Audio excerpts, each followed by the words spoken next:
In 60 seconds or less, I will explain what product reviews are and show you how easy getting started with reviews is with Omnisend.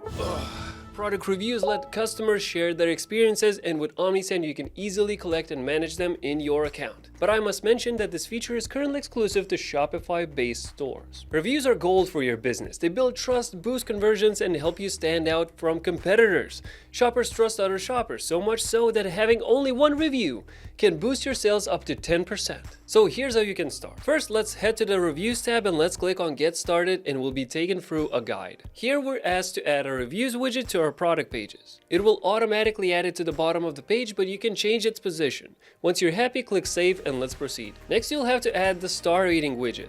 Open Shopify settings and adjust if needed. Once satisfied, save and go to the next step. And that's it. In the last step, we'll let you know that we've automatically activated an automation asking your customers to leave reviews with an option for you to review them.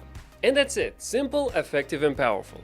I won't touch on adjusting the widget and managing reviews because I'm going to a review party in a sec, but if you want more in-depth look into product reviews, take a look in the description below. So anyway, Jake should be here in a sec. I said I'd bring the stars. Hey, there he is, my man. What's up? And you're invited too, so see you there, dude. Let's go.